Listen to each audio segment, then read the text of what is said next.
With increasingly widespread adoption, it is no wonder that concerns have also sharpened. Concerned citizens want more protections against AI risks. Concerned businesses worry that more protection equals less innovation.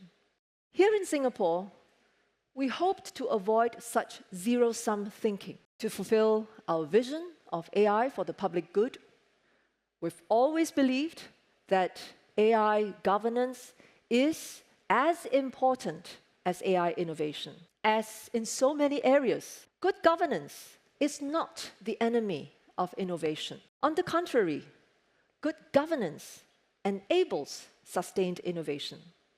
One important set of tools for governance is laws and regulations that serve the public interest to help society meet governance objectives. In governing the digital domain, we have introduced new laws for personal data protection against misinformation and disinformation that is spread online, to better manage cyber risks and egregious content, and curb online criminal activities. We have indicated the intention for new legislation to better safeguard the security and resilience of our digital infrastructure, help victims of online harms seek redress from their perpetrators, and address problems of deepfakes. But we have not introduced an overarching AI law and have no immediate plans to do so. Why?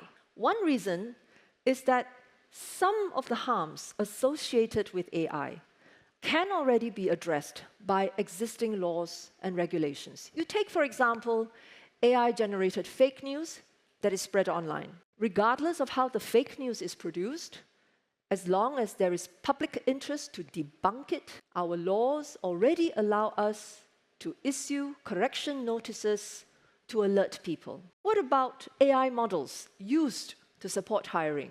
For starters, many employers here do not yet intend to use AI for recruitment, mostly because they worry about biased outcomes. Because regardless of how bias comes about, with or without AI, existing guidelines on fair employment practices and on workplace fairness legislation that will be upcoming will hold employers accountable. Another reason for not yet introducing an AI law is that in some instances, an update of existing laws is the most efficient response. Take, for example, sextortion, where someone threatens to distribute intimate images of a victim.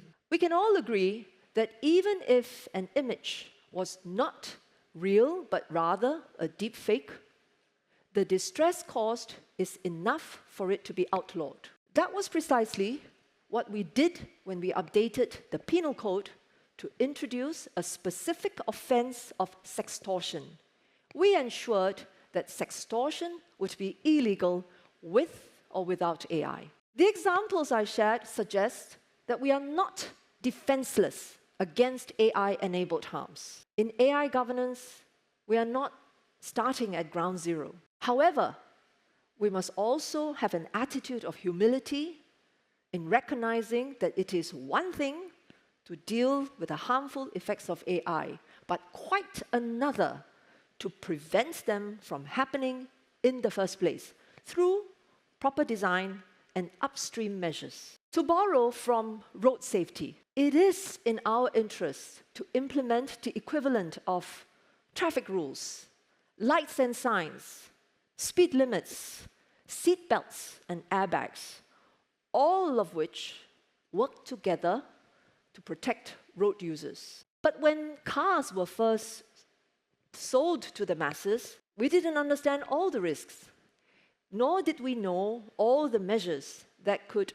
minimize them. And so the successful identification, development, and validation of risk mitigating measures is essential, and there is no shortcut. However, we believe that if we persist, we will have a much stronger basis for new laws and regulations, one that is grounded on evidence that results in more meaningful and impactful AI governance. This conviction underpins our efforts to develop a second set of tools for AI governance. It is the proverbial figuring out the nature of the beast through high-quality research on what can tame the beast and bring out its goodness.